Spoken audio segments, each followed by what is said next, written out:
ஆண்டவராகிய இயேசு கிறிஸ்து நாமத்தினாலே இந்த 6ஆம் மாதத்தினுடைய கடைசி வாரத்திலே நாம் கர்த்தரை கூடி ஆராதிக்க போகிறோம். தொடர்ந்து ஆண்டவர் நம்மை பாதுகாக்க நமக்கு செய்த எல்லா நன்மைகளுக்காக ஆண்டவரை நாம் அவரை துதிக்கலாம். பரிசுத்த நண்பர்களை பிதாவே, இந்த நாளுக்காக நம்ம துதிக்கிறோம், சோத்திரிக்கிறோம். இந்த நாளை நீர் ஆஸ்வதி கொடுப்பீராக. இந்த ஆராதனை ஆஸ்வதியும் பாட்டில் செய்தியாற்றினை ஆஸ்வதியும் உமக்கு நாங்கள் மகிமை தருகிறோம். உங்களுடைய கிருபையின் கரம் கொடுப்பதாக இயேசுவின் நாமத்தினாலே கர்த்தாவை சோத்திரிக்கிறோம். தொடர்ந்து ஆண்டவரே சோத்திரம். அந்த தேசத்தை ஆண்டவரை பாதுகாத்தீர். இந்த கொரோனாவெல்லாம் குறைத்து கொண்டு வர செய்கிறீர். அதுக்காக சோத்திரம். தமிழ்நாட்டிலும் குறை செய்கிறீர். சென்னை பட்டத்திலும் 100க்கு கீழாக ஆண்டவரை குறை செய்த கிருபைக்காக சோத்திரம். தொடர்ந்து கர்த்தாவே சோத்திரம். இந்த 3ஆம் அலை வராதபடி காத்துக்கொள்ளுங்கள். தொடர்ந்து ஆண்டவரை சோத்திரம். நாங்கள் லாக்டவுன்லாம் அகற்றப்பட்டு கூடிமை ஆராதிக்க ஒரு முகமாய் பார்த்து துதிக்க சோத்திரிக்க கர்த்தர் உதவியவராக தாழ்ச்சி கொடுக்கிறோம்.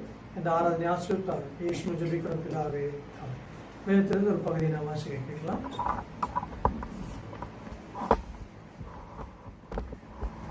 107ஆம் சங்கீதம் 1 முதல் 20ஆம் வசனம் வரை.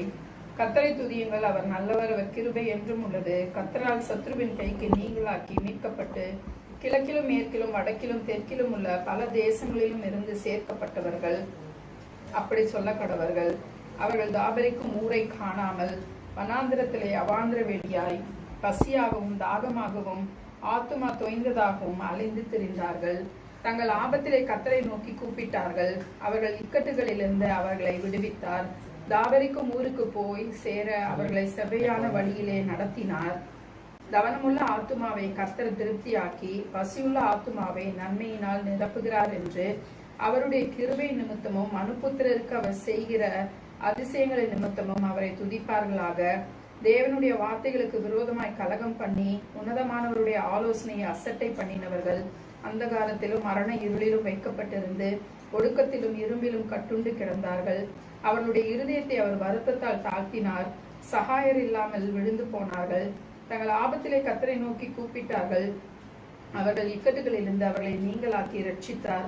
அந்தகாரத்திலும் மரண இருளிலும் இருந்து அவர்களை வெளிப்பட பண்ணி அவர்கள் கட்டுகளை அறுத்தார்.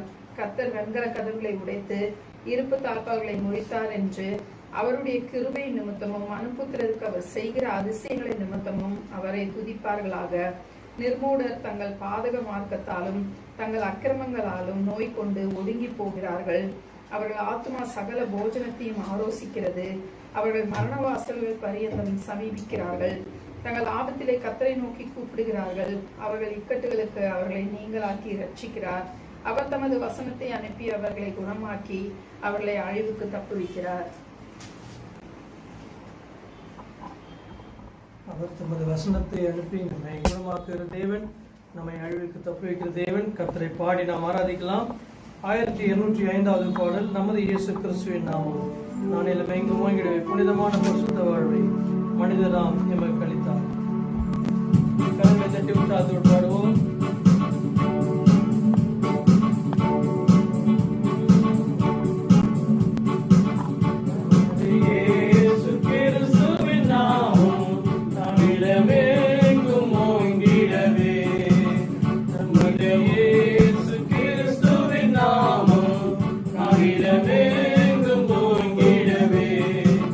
புனிதமான பரிசுத்த வாழ்வை மனிதரா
படர்ந்து ஓங்கி உள்ள எளிமையும் சிறுமியுமான நமக்கு அவர் அருள்புரிய தேவன்.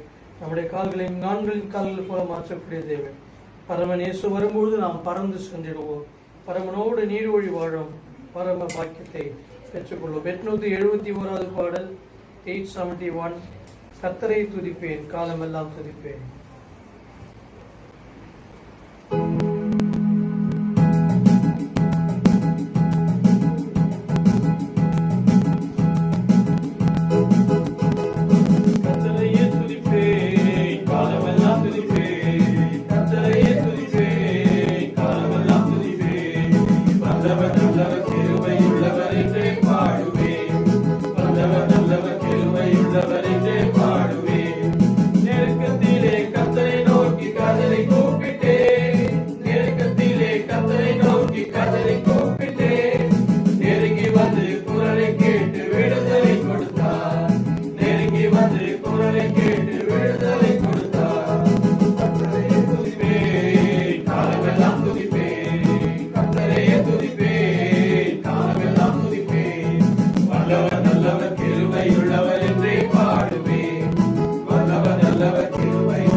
Yeah.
நிறைவே நீர் வாருமே, நிறைவே நீர் வேண்டுமே, நிறைவே நீர் போதுமே. ஆவியானவரே, ஆவியானவரே, வனாந்திரம் வயல்வெளியாகுமே, பாழானதும் பயிரிடமாகுமே. நீர் வந்தால் சூழ்நிலை மாறுமே, முடியாததும் சாத்தியமாகுமே. நிறைவே நீர் வாருமே, நிறைவே நீர் வேண்டுமே, நிறைவே நீர் போதுமே.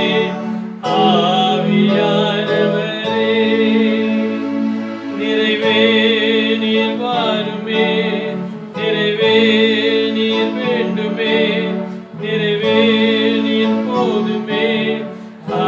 ஆவியானவரே, பலவீனம் பலமாய் மாறுமே, சுகவீனம் சுகமாய் மாறுமே.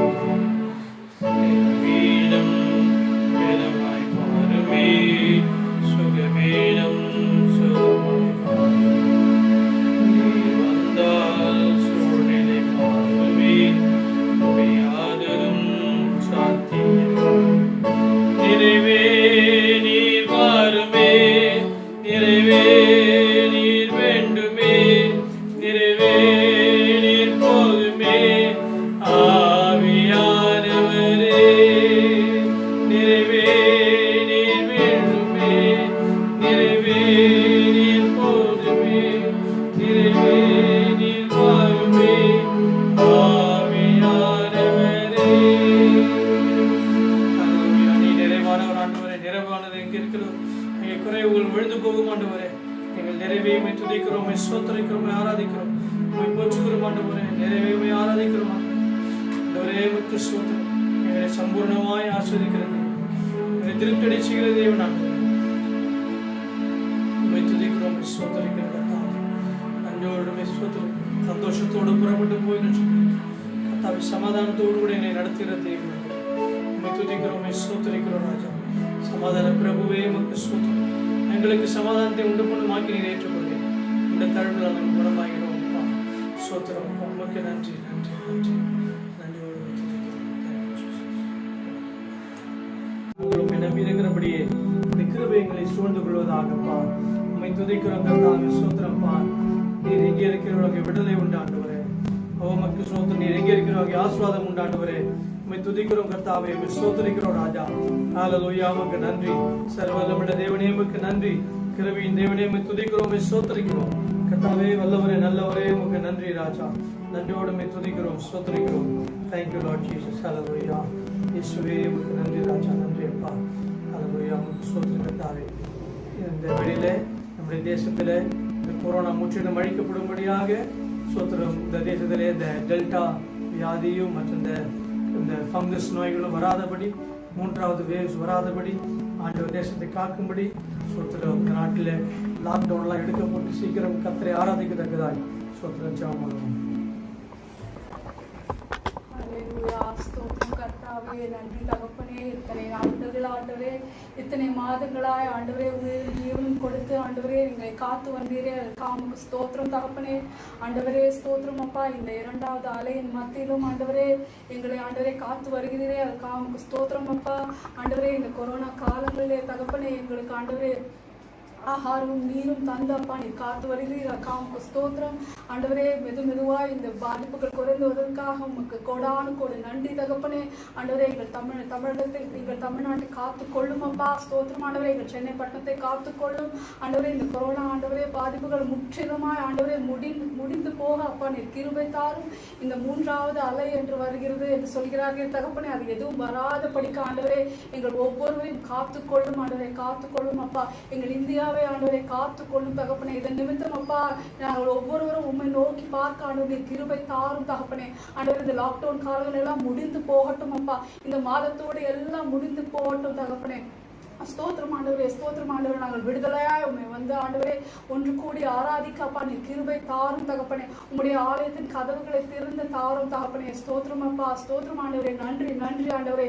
எங்களை ஆளுகிறவர்களுக்காக நன்றி தகப்பனே. ஆண்டவரே ஒவ்வொரு ஆண்டவரே ஸ்தோத்திரம் அப்பா தலைவர்களுக்கும் ஆண்டவரே ஒரு நல்ல ஆண்டவரே விஸ்டமை தந்து ஆண்டவரே ஸ்தோத்திரம் அப்பா எங்களை ஆளுகை செய்ய அப்பா நீ கிருபை தாரும் ஆண்டவரே. தமிழ்நாட்டை ஆண்டவரே ஒரு செழிப்பின் பாதையில ஆண்டவரே அவர்கள் கொண்டு செல்ல அப்பா நீ கிருபை தாரும்.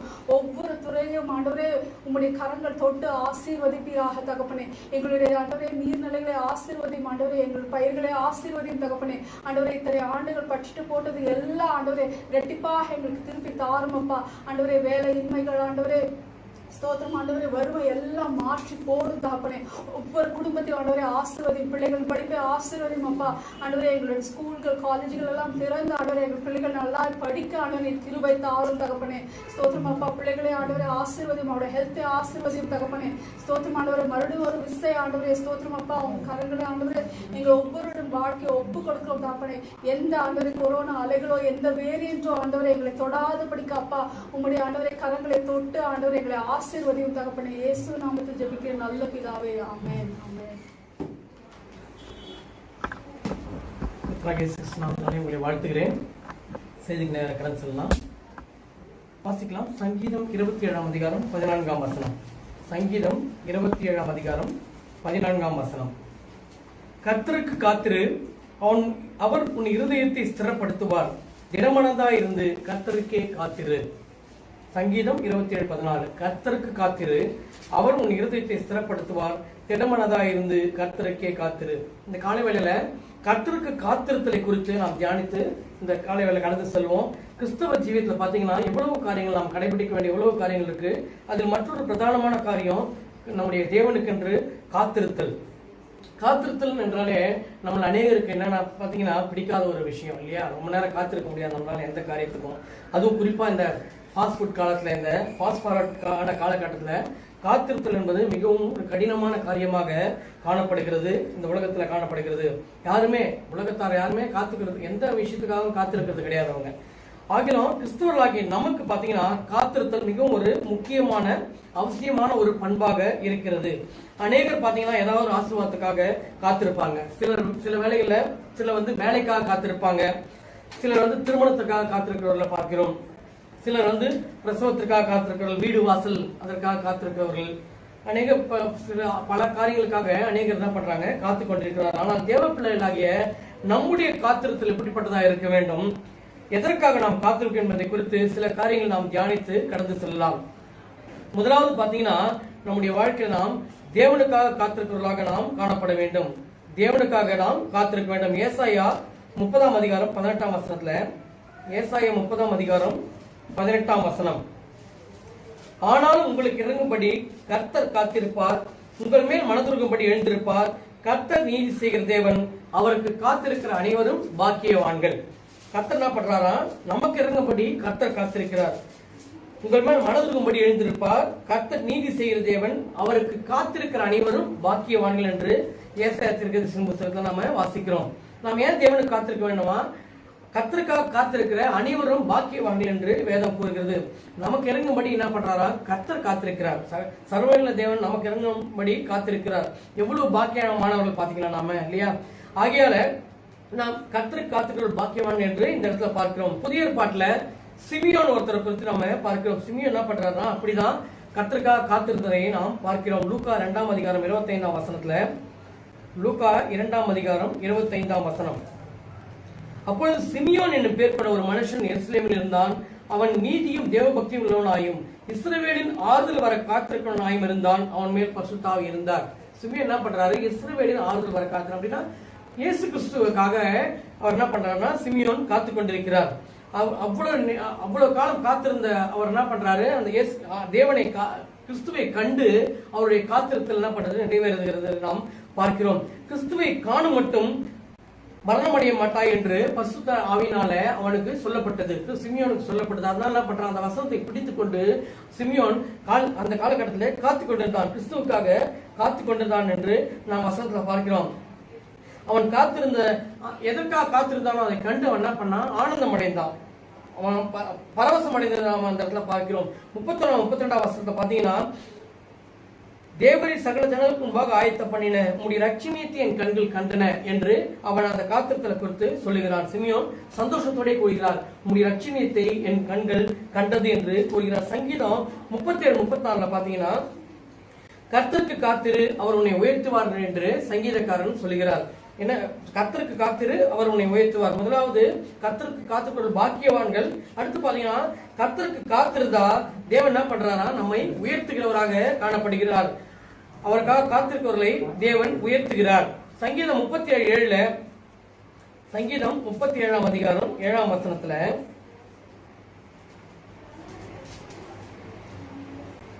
கர்த்தரை நோக்கி அமர்ந்து அவருக்கு காத்திரு, காரிய சுத்தியுள்ள தீவனைகளை செய்கிற மனுஷனும் எரிச்சலாகாதே. கர்த்தரை நோக்கி அமர்ந்து அவருக்கு காத்திரு என்று வேதம் சொல்கிறது. சங்கீதக்காரன் கூறுகிறார், தாவீது கூறுகிறார், கர்த்தரை நோக்கி காத்திரு என்று தாவீது ராஜா இந்த இடத்துல கூறுகிறார். சங்கீதம் 62:5 பாத்தீங்கன்னா, சங்கீதம் 62:5 என் ஆத்துமாவே தேவனை நோக்கி அமர்ந்து நான் நம்புகிறது அவராலே வரும் என்று சங்கீதக்காரர் கூறுகிறார். தேவனை நோக்கி அமர்ந்தது நாம் காத்திருக்கும் போது நாம் நம்புகிறது அவராலே வரும் என்று இந்த இடத்துல வசனம் கூறுகிறது. புலம்பல் 3ஆம் அதிகாரம் 25-26 வசனத்துல, புலம்பல் 3ஆம் அதிகாரம் 25-26 வசனம், தமக்காக காத்திருக்கிறவர்களுக்கு கர்த்தர் நல்லவராக இருக்கிறார் என்று நாம் பார்க்கிறோம். புலம்பல் 3ஆம் அதிகாரம் 25 காத்திருக்கிறவர்களுக்கும் தம்மை தேடுகளுக்கும் தேடுகிற ஆத்மாவுக்கு கர்த்தர் நல்லவர். கர்த்தருடைய ரட்சிப்புக்கு நம்பிக்கையோட காத்திருக்கிறது நல்லது. நாம் எதற்கு காத்திருக்கிறோமா? கர்த்தருடைய ரட்சிப்புக்கு நம்பிக்கையோடு நாம் காத்திருக்கிறது நல்லது என்று வேதம் கூறுகிறது. தமக்கு காத்திருக்கிறவர்களுக்கும் தம்மை தேடுகிற ஆத்மாவுக்கும் கர்த்தர் நல்லவராகவே இருக்கிறார் என்று நாம் இந்த புலம்பல்ல பார்க்கிறோம். மீகா 7ஆம் அதிகாரம் 7ஆம் வசனத்துல அவருக்கு காத்திருக்கிறவர்களை கேட்டருளுகிற தேவன் என்று நாம் பார்க்கிறோம். மீகா 7ஆம் அதிகாரம் 7ஆம் வசனம், நானும் என்றால் கர்த்தரை நோக்கி கொண்டு என் ரட்சிப்பின் தேவனுக்கு காத்திருப்பேன், என் தேவன் என்னை கேட்டருள்வார். அவரை காத்திருக்கிறவர்களுக்கு தேவன் என்ன பண்றாரா, அவர்களை கேட்டருளுகிறவராக தேவன் இருக்கிறார். நானும் என்றால் கர்த்தரை நோக்கி கொண்டு என் ரட்சிப்பின் தேவனுக்கு காத்திருப்பேன், என் தேவன் என்னை கேட்டருளுகிறார். நாம் அவருக்காக காத்திருக்கும் போது என்ன பண்றார், தேவன் நம்முடைய கூக்குரலை நம்முடைய ஜெபத்தை கேட்டருளுகிற தேவனாக இருக்கிறார். இரண்டாவது, பொறுமையோட காத்திருக்கிறவர்களாக நாம் காணப்பட வேண்டும். முதலாவது தேவனுக்காக காத்திருக்கிறவர்களாக இருக்க வேண்டும்.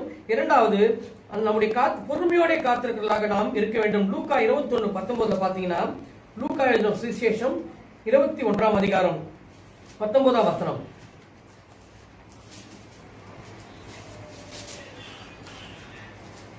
உங்கள் பொறுமையினால் உங்கள் ஆத்துமாக்களை காத்துக் கொள்ளுங்கள் என்று வேதம் கூறுகிறது. பொறுமையோட காத்திருத்தல் என்ன பண்ணணும்னா, பொறுமையினாலே நம்முடைய ஆத்மாக்களை நாம் காத்துக்கொள்ள முடிகிறது. நாம் பொறுமையோட காத்திருக்கிறதுனால, ஏன்னா மிகவும் முக்கியமான காரியம் நம்முடைய ஆத்மாவை காத்துக்கொள்கிறது தான் நம்முடைய வாழ்க்கையில.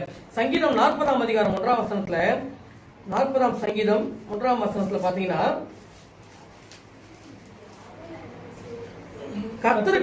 கர்த்தருக்காக பொறுமையுடன் காத்திருந்தேன், அவர் என்னிடமாய் சாய்ந்து என் கூப்பிடுதலை கேட்டார். கர்த்தருக்காக பொறுமையுடன் காத்திருந்தேன், அவர் என்னிடமாய் சாய்ந்து என் கூப்பிடுதலை கேட்டார் என்று தாவீது கூறுகிறார். கர்த்தருக்காக நாம் பொறுமையோட காத்திருக்கும் போது என்ன பண்றாரு, நம்முடைய தேவன் என்ன பண்றாரு, நம் பக்கமாய் சாய்ந்து நம்முடைய கூப்பிடுதலை கேட்கிற தேவன் நமக்கு உண்டு. அதனால நம்ம என்ன பண்ண, பொறுமையோட காத்திருக்கிறவர்களாக நாம் இருக்க வேண்டும். யாக்கோபு 5ஆம் அதிகாரம் 7-8 வசனத்துல பாத்தீங்கன்னா, யாக்கோபு 5ஆம் அதிகாரம் 7-8 வசனத்துல,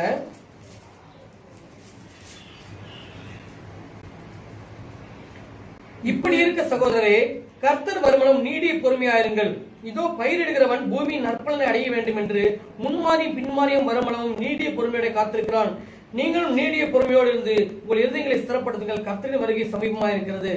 இடத்துல யாக்கோபு பாத்தீங்கன்னா எப்படி காத்திருக்கணுமா, பயிரிடுகிறவன் விவசாயி எப்படி தன்னுடைய விவசாயம் செய்து விதைத்து அந்த விதை தனக்கு பலன் கொடுக்கும் படி காத்திருக்கிறானோ, அப்படியாக நம்முடைய காத்திருத்தல் இருக்க வேண்டும் என்று வேதம் கூறுகிறது. தன் பலனை அடைய விவசாயி காத்திருக்கிறது போல நாம் பொறுமையோட கர்த்தருக்கு காத்திருக்கிறவர்களாக நாம் காணப்பட வேண்டும். யோசேப்புடைய வாழ்க்கையில பாத்தீங்கன்னா, மிகவும் அவன் தன்னுடைய வாழ்க்கையில தன்னுடைய சொப்பனங்கள் நிறைவேற, தன்னுடைய வாஞ்சைகள் நிறைவேற, தேவன் தன்னை குறித்து வைத்திருக்கிற திட்டங்கள் நிறைவேற என்ன பண்ணா?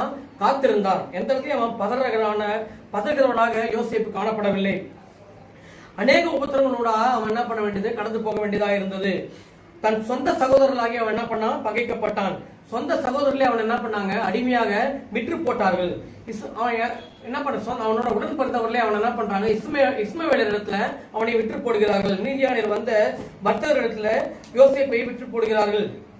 அவர்கள் என்ன பண்றாங்க? அவனை கொண்டு போய் எகிப்துல கொண்டு போயிட்டு போத்திபார் இடத்துல அவனை விற்று போடுகிறார்கள். அந்த இஸ்மவேலர் அவனை என்ன பண்றாங்க? காசுக்காக, வெள்ளிக்காக என்ன பண்றாங்க? யோசேப்பை கொண்டு போயிட்டு விற்று போடுகிறார்கள். அந்த எல்லா காரியத்திலும் பாத்தீங்கன்னா அவனோட சொப்பனம் நிறைவேறுவதாக எந்த ஒரு சாத்தியக்கூறுகளும் இல்லை இல்லையா? அடிமையாகவே அவன் போய் கொண்டிருக்கிறான். குழியில போடுறாங்க சகோதரர்கள், அதுக்கப்புறம் அடிமையாக விற்று போடுகிறார்கள். அவன் அடிமையாகவே சென்று கொண்டிருக்கிறது அவனுடைய வாழ்க்கை. ஆனாலும் யோசேப்பு என்ன பண்றான்?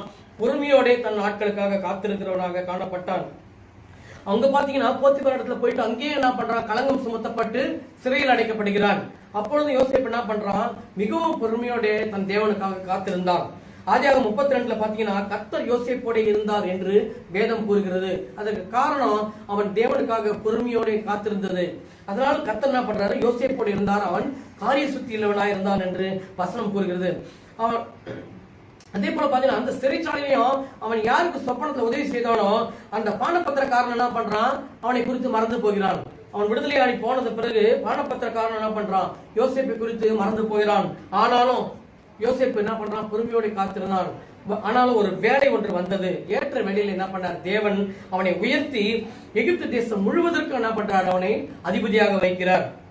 உடன் பிறந்தவர்களால் அடிமையாக விற்கப்பட்ட யோசேப்பை அதே தேசத்துக்கு என்ன பண்றார்? தேவன் தலைவனாக உயர்த்துகிறார். அதற்கு காரணம் யோசேப்பின் பொறுமையான காத்திருத்தல் என்று நாம் வேதத்திலே பார்க்கிறோம். அதே போல பாத்தீங்கன்னா இஸ்ரவேல் ஜனங்கள் என்ன பண்றாங்க? எகிப்து தேசத்துல இஸ்ரேல் ஜனங்களும் 430 வருடம் காத்திருந்தார்கள் என்று வேதம் கூறுகிறது.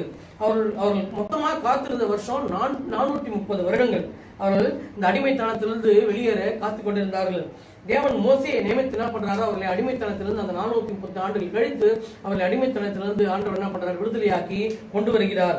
வெளியே கொண்டு வந்து அவர்களுக்கு வாக்குத்தத்தம் பண்ணின தேசத்தை, ஒரு சிறந்த பாலும் தேன் ஓடுகிற தேசத்தை தேவன் என்ன பண்றாரு? அவருடைய காத்திருத்தலுக்கு பரிசாக தேவன் என்ன பண்றாரு? இஸ்ரவேல் புத்திரருக்கு கொடுக்கிறார்.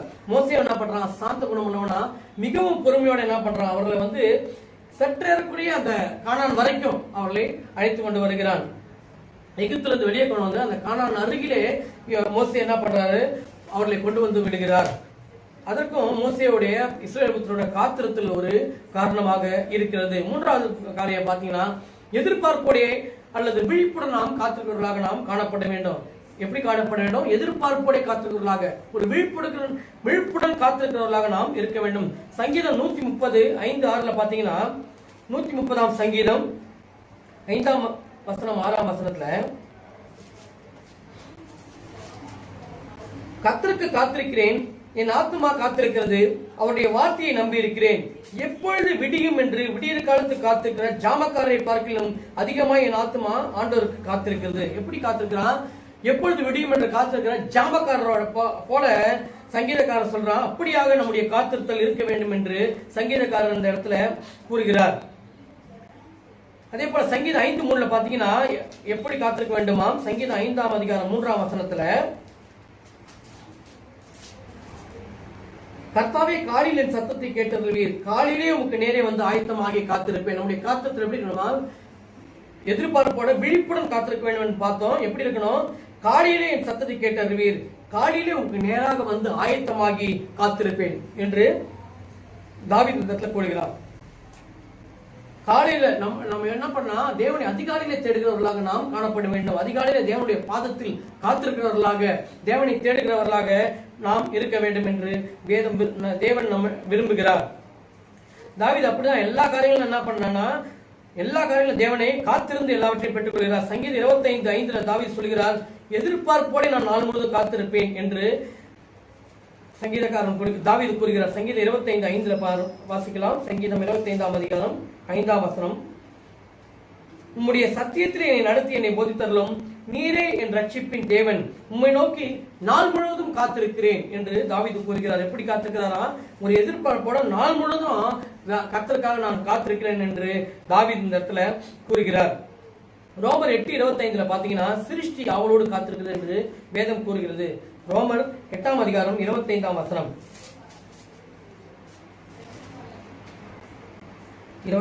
நாம் காணாதது நம்பினோமாயில் அது வருகிறது என்று பொறுமையோடு காத்திருப்போம். அந்தபடி ஆவியானவரும் நமது பலவீனங்களிலே நமக்கு உதவி செய்கிறார். நாம் ஏற்றபடி வேண்டிக் கொள்ள வேண்டியது அறியாமல் இருக்கபடியா ஆவியானதுமே வாக்கு கடந்த பெருமையோடு நமக்காக வேண்டியது செய்கிறார். 19:20. மேலும் தேவனுடைய புத்திரர் வெளிப்படுவதற்கு சிருஷ்டியானது மிகுந்த ஆவலோட காத்துக் கொண்டிருக்கிறது. அதேனென்றால் சிருஷ்டியானது அழிவுக்குரிய அடிமைத்தனத்தினின்று விடுதலையாக்கப்பட்டு தேவனுடைய பிள்ளைகளுக்குரிய மகிமையான சுயாதீனத்தை பெற்றுக்கொள்ளும் என்கிற நம்பிக்கையோட அந்த சிருஷ்டியானது சுயேஷனாலே கீழ்ப்படுத்தினராலே மாயைக்கு கீழ்பட்டிருக்கிறது. இதுல பாத்தீங்கன்னா சிருஷ்டி அவளோடு காத்திருக்கிறது என்று வேதம் கூறுகிறது. எதற்காக? அழிவுக்குரிய அடிமைத்தனத்திலிருந்து விடுதலை பெற்று தேவ பிள்ளைக்குரிய மகிமையான சுயாதீனத்தை பெற சிருஷ்டியானது காத்திருக்கிறது என்று இந்த இடத்துல நாம பார்க்கிறோம். ஏன் நம்ம விழிப்புடன் காத்திருக்க வேண்டும்? மார்க் 13ஆம் அதிகாரம் 32-33 பாத்தீங்கன்னா எதற்காக நாம் விழிப்புடன் ஒரு எதிர்பார்ப்புடன் காத்திருக்க வேண்டும் என்று மார்க்கு சுவிசேஷம் 13ஆம் அதிகாரம் 32-33 வசனத்துல பார்க்கிறோம். அந்த நாளையும் அந்த நாழிகையும் பிதா ஒருவர் தவிர மற்றவனும் அறியான், பரலோகத்தில் தூதர்களும் அறியார்கள், குமாரனும் அறியார். அக்காலத்தில் நீங்கள் அறியாதபடியால் எச்சரிக்கையாயிருந்து விழித்திருந்து ஜெபம் பண்ணுங்கள். எதற்காக நாம் விழிப்புடன் காத்திருக்க வேண்டும்? தேவன் வருகிற நாழிகையும் நாளையும் பிதா ஒருவை தவிர வேறு ஒருவரும் அறியார் என்று வேதம் கூறுகிறது. தூதர்களும் அறியார்கள், குமாரனும் அறியார் என்று வேதம் கூறுகிறது. ஆகையினால அக்காலத்தில் நீங்கள் அறியாதபடியால் எச்சரிக்கையார்கள், விழித்திருந்து ஜெபம் பண்ணுங்கள். நாம் என்ன பண்ணா விழித்திருந்து காத்துக் கொண்டிருக்கிறவர்களாக நாம் காணப்பட வேண்டும். இல்லை என்றால் நம்முடைய வாழ்க்கை மிகவும் பரிதபிக்கத்தக்க வாழ்க்கையாக இருக்கும் என்று வேதம் கூறுகிறது. அதுக்கு சரியான பேரபிள் ஆண்டவர் கூறியிருப்பார். எதுல பாத்தீங்கன்னா 10 கன்னிகைகளை குறித்த ஒரு ஓமையை நாம் நம்முடைய வேதத்துல பார்க்கிறோம். நம்ம அனைவருக்கும் அது நன்றாக தெரிந்த ஒரு பேரபிள், அது ஒரு ஓமை. அது மணவாளனை வரவேற்க என்ன பண்றாங்க? 10 கன்னிகைகள் என்ன பண்றாங்க? சென்று காத்திருக்கிறார்கள். அதுல 5 பேர் தீவட்டி எடுத்துக்கொண்டு போய் தீவட்டியை வைத்திருக்கிறார்கள். தீவட்டியை வைத்து தயாராக நின்று கொண்டிருக்கிறார்கள். மற்றொரு 5 பேர் மாத்திரம் என்ன பண்றாங்கன்னா தீவட்டிகளோடு பாத்திரங்களை என்ன பண்றாங்க? எண்ணெய்களும் வைத்துக் கொண்டிருக்கிறார்கள். மணவாளன் வர தாமதித்த போது என்ன பண்றாங்கன்னா எல்லாரும் என்ன பண்றாங்க? 10 பேர் எல்லாரும் தூங்கி விட்டார்கள். தூங்கிட்டு மணவாளன் வருகிறார் என்று சத்தம் கேட்ட போது என்ன பண்றாங்க? எல்லாரும் வேக வேகமா எழுந்து தீவட்டி ஆயத்தம் பண்ணும் போதுதான் அந்த 5 பேருக்கு என்ன தெரிகிறது? தாங்கள் எண்ணெயை கொண்டு வரவில்லை, தாங்கள் ஆயத்தமாக வரவில்லை என்ற ஒரு காரியம் தெரிகிறது. உடனே என்ன பண்றாங்கன்னா இந்த 5 பேர்கிட்ட கேட்கறாங்க, எங்களுக்கு கொஞ்சம் எண்ணெய் கொடுங்க. இவங்க என்ன பண்றாங்க? நாங்க தயாரா வந்திருக்கோம், நாங்கள் கொடுத்து உங்களுக்கு எங்களுக்கு இல்லாதபடி நீங்கள் போய் காசுக்காரத்துல வாங்கி கொண்டு வந்து விடுங்கன்னு சொல்றாங்க. அவங்க என்ன பண்றாங்கன்னா கிளம்பி போறாங்க. போயிட்டு எண்ணெய் வாங்க போகும்போது என்ன பண்றாரு? மணவாளன் வந்துகிடுறாரு. வந்து இந்த தயாரா இருந்த 5 கன்னிகள் என்ன பண்றாங்க? அவர்களோட கல்யாண வீட்டுக்குள் நுழைந்து கதவு என்ன பண்றது? சாத்தப்பட்டிருது என்று பார்க்கிறோம். அட்லீஸ்ட் அவங்க என்ன பண்ணிக்கலாம்? அந்த தூங்குற நேரமாவது என்ன பண்ணலாம்? போய் அந்த எண்ணெயை தயார்படுத்திருக்கலாம். ஆனா என்ன பண்றாங்க? நிர்விசாரமாக தூங்கி போகிறார்கள். ஆகையால் என்ன பண்றாங்க? கைவிடப்பட்டவர்களாக அந்த 5 கன்னிகள் காணப்படுகிறார்கள். அந்த நிலைமைதான் என்று அநேக தேவனிடத்து ஆயத்தமா இல்லாத, விழிப்புடன் இல்லாத அநேகருக்கு அந்த நிலைமைதான் வருகிறது என்று வேதம் கூறுகிறது. ஆகையால நாம் என்ன பண்ணா எந்நேரமும் விழிப்புடன் எதிர்பார்ப்புடன் ஜீவிக்கிறவர்களாக நாம் காணப்பட வேண்டும். கிறிஸ்துவின் வருகைக்கு எப்பொழுதும் ஒரு தயாராக இருக்கிறவர்களாக, ஒரு பரிசுத்தமான ஒரு வாழ்க்கை வாழ்கிறவர்களாக எப்பொழுதுமே நாம் என்ன பண்ணணும்னா ரெடியா இருக்கணும். ஆண்டவரோட வருகைக்கு அங்க போய் நிற்கிறதுக்கு நாம் என்ன பண்ணா தகுதியுள்ளவர்களாக நாம் இருக்க வேண்டும். அதற்கு என்ன பண்ணணும்னா நம்ம விழிப்புடன் எப்போது எதிர்பார்ப்போடு கர்த்தருடைய வருகைக்காக கர்த்தருக்காக காத்திருக்கிறவர்களாக நாம் காணப்பட வேண்டும். இல்லைன்னா இந்த புத்தி இல்லாத கன்னிகைகளை போல நம்முடைய வாழ்க்கை பரிதபிக்கத்தக்க ஒரு நிலைமையாக மாறிவிடும். லூக்கா 21:36 பாத்தீங்கன்னா எப்பொழுதும் ஜெபம் பண்ணி விழித்திருங்கள் என்று ஆண்டவர் நமக்கு கட்டளையிட்டு சென்றிருக்கிறார். அது வசனமா சொல்ல கட்டளையாக சொல்லியிருக்கிறார். எப்பொழுதும் ஜெபம் பண்ணி விழித்திருங்கள் என்று லூக்கா 21:36 தேவன் கூறுகிறார். 1 கொரிந்தியர் 1:7-8 பாத்தீங்கன்னா 1 கொரிந்தியர் 7-8 வசனம்.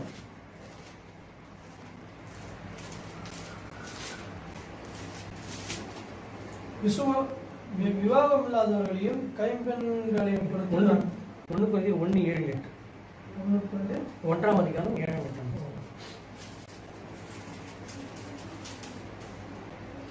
அப்படியே நீங்கள் யாதொரு வரத்திலும் குறையில்லாதவர்களாய் நம்முடைய கர்த்தராகிய இயேசு கிறிஸ்து வெளிப்படுவதற்கு காத்திருக்கிறீர்கள். நம்முடைய கர்த்தராகிய இயேசு கிறிஸ்துவின் நாளிலே நீங்கள் குற்றம் சாட்டப்படாதவர்களாய் இருக்கும்படிக்கு முடிவு பொழுதும் அவர் உங்களை ஸ்திரப்படுத்துவார். நம்ம எதை காத்திருக்கிறோமா? யாதொரு வருத்தம் குறைவில்லாதவர்களாய் நம்முடைய கர்த்தராகிய இயேசு கிறிஸ்து வெளிப்படுவதற்காக தேவ பிள்ளைகளாகிய நாம் காத்திருக்கிறோம்.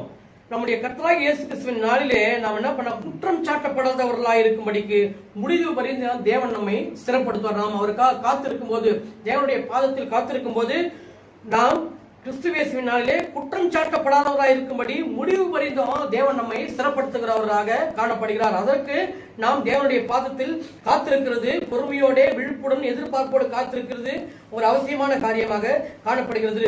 கர்த்தருக்காக நாம் காத்திருக்கும் போது தேவனுடைய வருகையில என்ன பண்ணுவோம், நாம குற்றம் சாட்டப்படாதவர்களாக நாம் இருப்போம். ஆனா அடுத்து பாத்தீங்கன்னா, கர்த்தருக்காக காத்திருக்கிறதுல கிடைக்கும் பலன்கள் என்ன என்பதை குறித்து நாம் பார்க்கலாம். கர்த்தருக்காக காத்திருத்தலை குறித்த பலன், நாம் கர்த்தருக்காக எப்படி காத்திருக்க வேண்டும் என்று பார்த்தோம். 3 காரியங்களை பார்த்தோம். கர்த்தருக்காக பொறுமையோட காத்திருக்க வேண்டும், தேவனுக்காக காத்திருக்க வேண்டும், பொறுமையோட காத்திருக்க வேண்டும். 3வதாக எதிர்பார்ப்பு அல்லது விழிப்புடன் காத்திருக்க வேண்டும் என்று பார்த்தோம். அடுத்து கர்த்தருக்காக காத்திருத்தலில் கிடைக்கும் பலனை குறித்து நாம் பார்க்கலாம். blessings of waiting upon the Lord. தேவன் மட்டுமே நம் ஒரே நம்பிக்கையாக மாறுகிறார். முதலாவது பலன் என்னன்னா, தேவன் மட்டுமே நம்முடைய ஒரே நம்பிக்கையாக மாறுகிறார். நாம் தேவனுக்காக காத்திருக்கும் போது நம்முடைய ஒரே நம்பிக்கை தேவன் மேல் மட்டுமே இருக்கும். மத்தேயு 9ஆம் அதிகாரம் 6ஆம் வசனத்துல, மத்தேயு 9ஆம் அதிகாரம் 6ஆம் வசனத்துல தீவிரவாதக்காரரை குறித்து நாம் என்ன பண்றோம் பார்க்கிறோம். தேவன் கர்த்தர் என்ன பண்றாரு, அந்த தீவிரவாதனை பார்த்து, உன் பூமியில் பாவங்களை மன்னிக்க மனுஷகுமாரனுக்கு அதிகாரம் உண்டு என்பதை நீங்கள் அறிய வேண்டும் என்று சொல்லி தீவிரவாதக்காரனை நோக்கி, நீ எழுந்து உன் படுக்கை எடுத்துக்கொண்டு உன் வீட்டுக்கு போ என்று கர்த்தர் கூறுகிறார். இயேசு கிறிஸ்து கூறுகிறார். பாத்தீங்கன்னா, உன் படுக்கையை எடுத்துக்கொண்டு நீ வீட்டுக்கு போ என்று தீவிரவாதக்காரனை பார்த்து கட்டளை கொடுக்கிறார். அக்காலத்துல பாத்தீங்கன்னா, அங்கே எல்லாம் தீவிரவாதக்காரர்களையும் குஷ்டரோகிகளையும் என்ன பண்ணுவாங்களாம், தெருக்களை பிச்சை எடுத்து பிழைத்துக் கொள்வதற்காக விட்டு விடுவார்கள். வீட்டுக்குள்ள அனுமதிக்க மாட்டார்கள், வீடுகளில் அனுமதிக்க மாட்டார்கள். அவங்க என்ன பண்ணா, தெருக்களில் அமர்ந்து பிச்சை எடுத்து அவர்கள் பிழைத்துக் கொள்ள வேண்டும். தீவிரவாதக்காரர்களும் குஷ்டரோகிகளும் அப்படியாக விட்டு விடுவார்கள். யாருமே அவர்களை என்ன பண்ணுவாங்க, தொட மாட்டாங்க.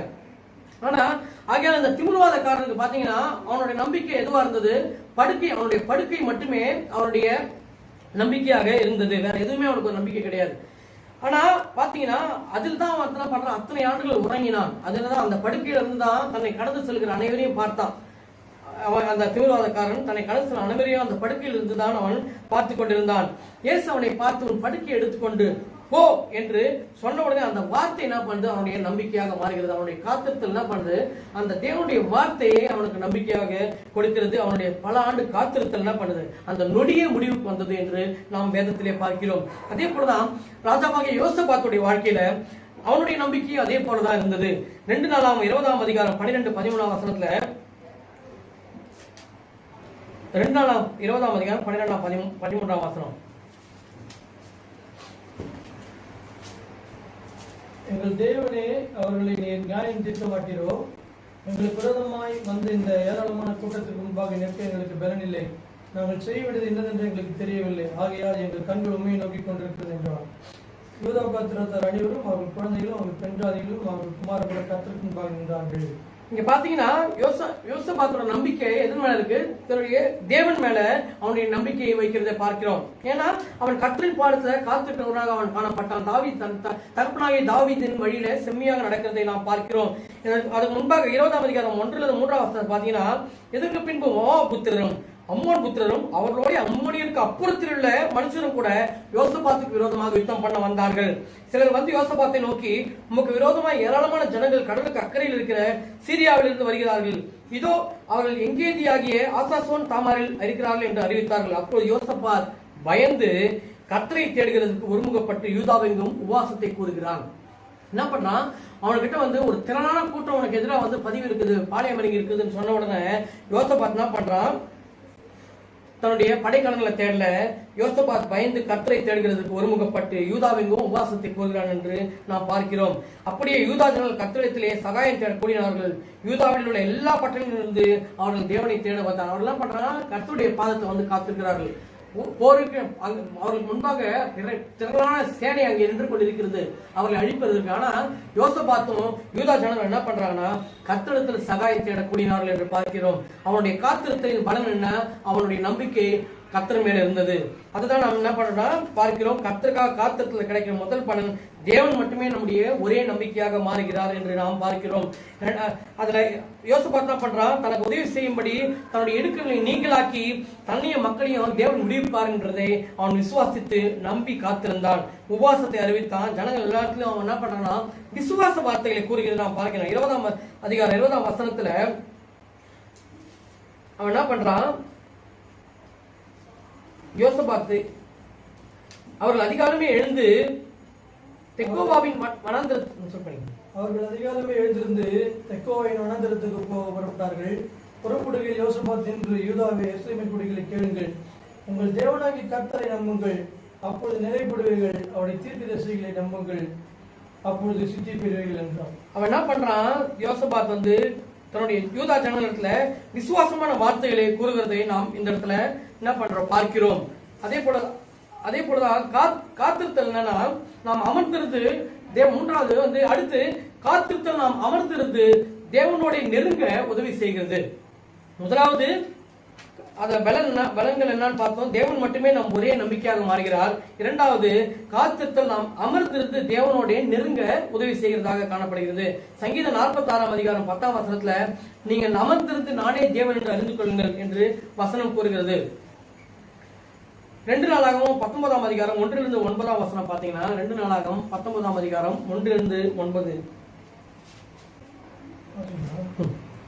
யூதாவின் ராஜாவாகிய யோசபாத் எருசலேமில் உள்ள தன் வீட்டிற்கு சமாதானத்தோடு திரும்பி வந்தான். அப்பொழுது அனானியின் குமாரனாகிய யெகூ என்னும் ஞானதிஷ்டிக்காரன் புறப்பட்டு அவனை சந்தித்து ராஜாவாகிய யோசபாத்தை நோக்கி, துன்மார்க்கனுக்கு துணை நின்று கர்த்தரை பகைக்கிறவர்களை நீ சிநேகிக்கலாமா? இது நிமித்தம் கர்த்தருடைய கடுங்கோபம் மேல் வர இருந்தது. ஆகிலும் நீ விக்கிரகத்தோப்புகளின் தேசத்தை விட்டகற்றி தேவனை தேட உம்முடைய இருதயத்தை நேராக்கின விஷயத்தில் நன்மையான காரியங்களும் இடத்தில் காணப்பட்டது உண்டு என்றான். யோசபாத் எருசலேமிலே வாசமாயிருந்து திரும்ப பெயர்சபா தொடங்கி இப்ராஹிம் மலைதேசம் மட்டுமுள்ள ஜனத்துக்குள்ளே பிரயாணம் பண்ணி போய் அவர்களை தங்கள் பிதாக்களுடைய தேவனாகி கர்த்தருக்கு திரும்ப பண்ணினான். அவன் யூதாவின் அரணான பட்டணங்களாகிய ஒவ்வொரு பட்டணத்திலும் நியாயாதிபதிகளை வைத்து அந்த நியாயாதிபதியை நோக்கி, நீங்கள் செய்கிற காரியத்தை குறித்து எச்சரிக்கையார்கள், நீங்கள் மனுஷருடைய கட்டளையினால் அல்ல கர்த்தருடைய கட்டளையினால் நியாயம் விசாரிக்கிறீர்கள். நியாயம் விசாரிக்கிற விஷயத்திலே அவர் உங்களுடனே இருக்கிறார்.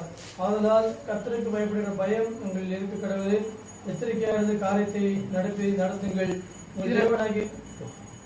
இதுல பாத்தீங்கன்னா யோசபாத் அந்த வெற்றியின் மூலமா அவன் தேவனை சார்ந்து ஜெயித்தது மூலமா என்ன பண்றான், இஸ்ரேல் அந்த யூதா ஜனங்கள் முழுவதற்கும் அவன் தன்னுடைய காரியங்களை குறித்து அவன் சொல்லுகிறதை நாம் பார்க்கிறோம். 1 ராஜாக்கள் 19ஆம் அதிகாரத்துல பாத்தீங்கன்னா 1 ராஜாக்கள் 19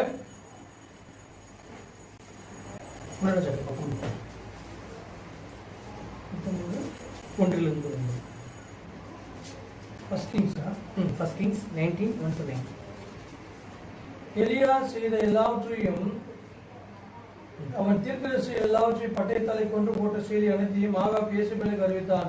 அப்ப இயேசபேல் எலியாவிடத்தில் ஆள் அனுப்பி, அவர்களில் ஒவ்வொருவருடைய பிராணனுக்கு செய்யப்பட்டது போல நான் நாளை நேரத்தில் உன் பிராணனுக்கு செய்யாதே போனால் தேவர்கள் எனக்கு அதற்கு சரியாகவும் அதற்கு அதிகமாகவும் எனக்கு செய்ய கடவுள் என்றார் என்று சொல்ல சொன்னார்.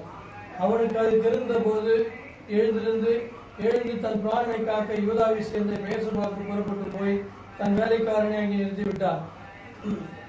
மனாந்திரத்தில் ஒரு நாள் பிரயாணம் போய் ஒரு சூரியச்செடியின் கீழ் உட்கார்ந்து தான் சாக வேண்டும் என்று கோரி, போதும் கர்த்தாவே, என் ஆத்துமா எடுத்துக்கொள்ளும், நான் என் பிதாக்களை பார்க்க நல்லவன் அல்ல என்று சொல்லி ஒரு சூரியச்செடியின் கீழ் படுத்துக்கொண்டு நித்திரை பண்ணினான். அப்பொழுது ஒரு தூதன் அவனை தட்டி எழுப்பி, எழுந்திருந்து போஜனம் பண்ணும் என்றான். அவன் விழித்து பார்க்கிற போது இதோ தழலில் சுடப்பட்ட அடையும் ஒரு பாத்திரத்தில் தண்ணீரும் அவன் தலைமாட்டில் இருந்தது. அப்பொழுது அவன் புசித்து குடித்து திரும்ப படுத்துக் கொண்டான். கர்த்தருடைய தூதன் திரும்ப 2ஆம் தரம் அவன் வந்து தட்டி எழுப்பி எழுந்திருந்து போஜனம் பண்ணு, இப்போ பண்ண வேண்டிய பிரயாணம் வெகு தூரம் என்றான். அப்பொழுது அவன் எழுந்திருந்து புசித்து குடித்த போஜனத்திலே பலத்தினால் 40 நாள் இரவும் பகலும் ஓரே பெண்ணும் தேவனுடைய பர்வதம் மட்டும் நடந்து போனான். அங்கே அவன் ஒரு கெபிக்குள் போய் தங்கினான். இந்த கர்த்தருடைய வார்த்தை அவனுக்கு உண்டாகி, அவர் எலியாவை இங்கே அவனுக்கு என்ன காரியம் என்றார். இங்க பாத்தீங்கன்னா எலியா பாத்தீங்கன்னா கர்த்தருக்கென்று வைராக்கியமாய் இருந்த ஒரு தீர்க்கதரிசி. ஆனா எலியாவுடைய வாழ்க்கையை பார்த்து எவ்வளவு அற்புதங்கள் செய்தார், எவ்வளவு பேரை அந்த இஸ்ரவேல் ஜனங்களுக்கு எவ்வளவு பேருக்கு ஒரு தீர்க்கதரிசியாக இருந்தார், ராஜாக்களுக்கு ஆலோசனைகளை கூறினார்.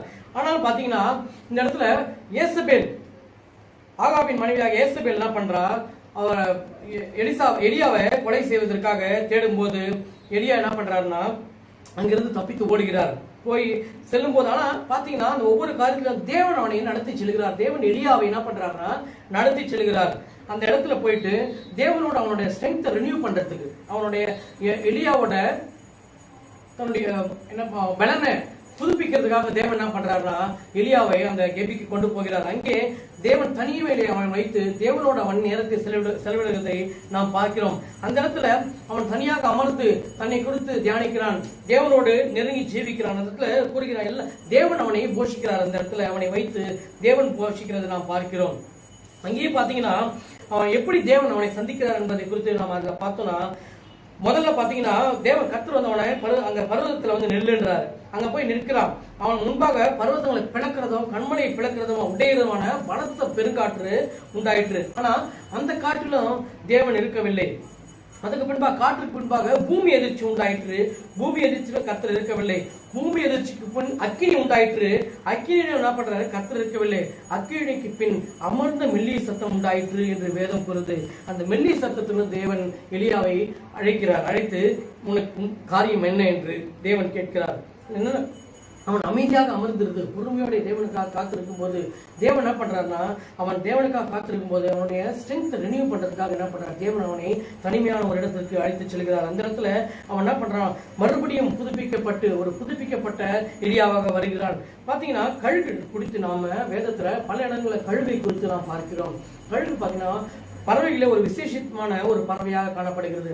கழுகு பாத்தீங்கன்னா 70 ஆண்டுகள் வரை வாழக்கூடிய ஒரு பறவை. அந்த ஸ்பீஷிஸ்லயே கழுகு வந்து 70 ஆண்டுகள் வரை வாழக்கூடிய ஒரு பறவை. ஆனா 40 வயதை கடந்த பிறகு கழுகுக்கு அதோட அலகுகள் என்ன பண்ணா, அந்த முனை மழுங்கி இறைகளை கொத்தக்கூடாதபடி அதோடைய அந்த கூர்மை போய்விடும் என்று கூறப்படுகிறது. அதே போல பாத்தீங்கன்னா அதோட ரெக்கைகள் என்ன பண்ணுமா, நிறைய பதர்ஸ் பறந்து அந்த இறகுகள் வளர்ந்து திக்கானதுனால பறக்க முடியாதபடி ஆகிவிடும்.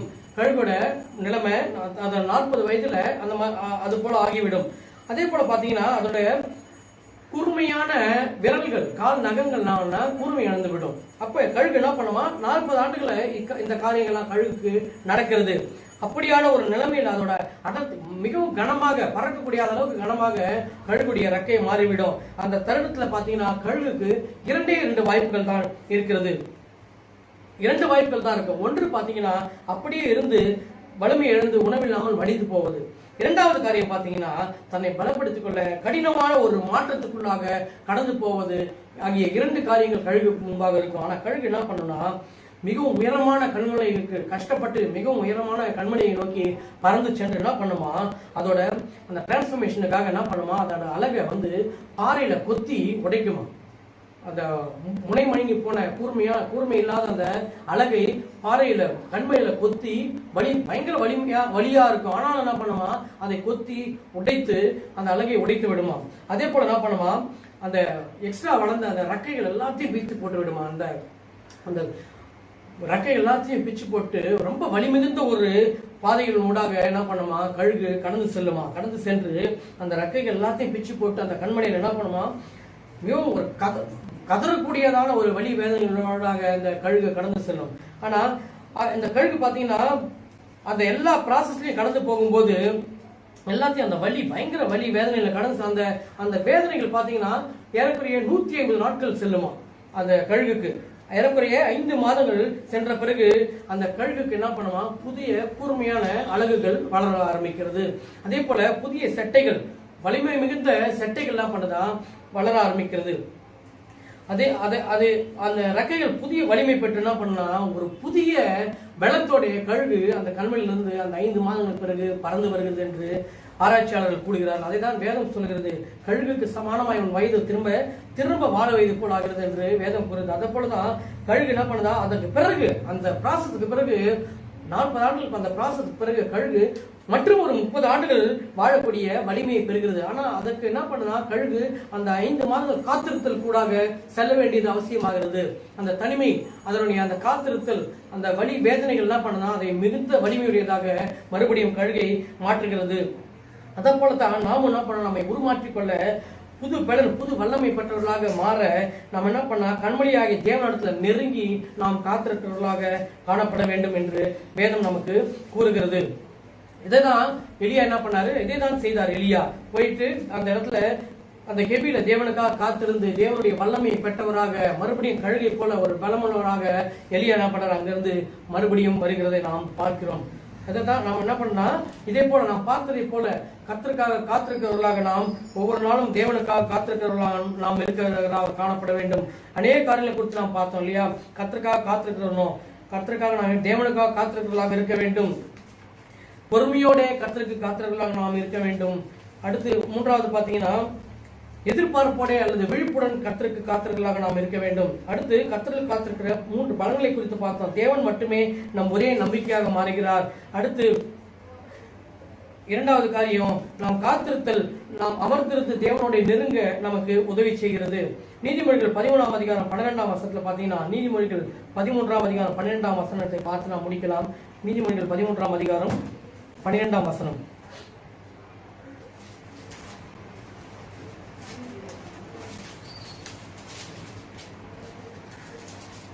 நெடுங்காலமாய் காத்திருக்குதல் இருதயத்தை இழைக்கப்படும், விரும்பினது வரும்போதோ ஜீவ விருட்சம் போல இருக்கும்.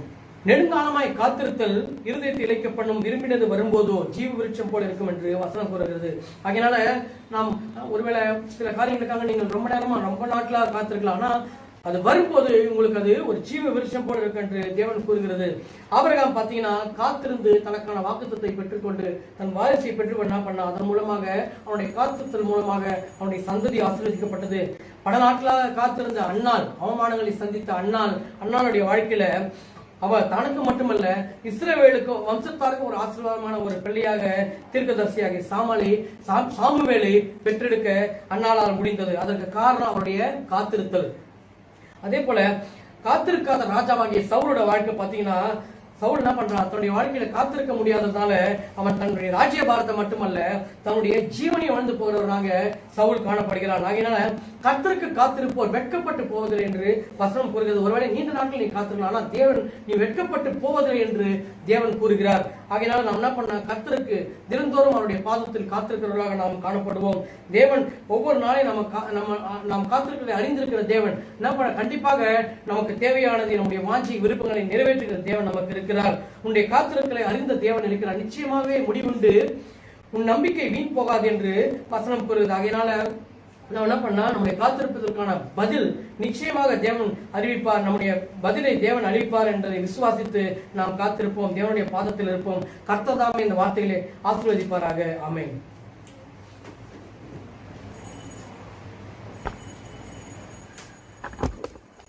பிதாவே, இந்த வெள்ளம் நாங்கள் ஆண்டவரை கேட்ட வார்த்தைகளுக்காக சோத்திரம். நமக்கு காத்திருக்கிறவர்கள் பாக்கியவான்கள் கர்த்தாவே சோத்திரப்பா. நாங்கள் நமக்காக திடமனதோடு ஆண்டவரே நாங்கள் வெடித்திருந்து ஆயத்தத்தோடு கூட எதிர்பார்ப்போடு காத்திருக்க உதவி செய்வராக. நீர் வரப்போகிற ராஜா அவரை வரவேற்கிறது நாங்கள் காத்திருக்கோம்.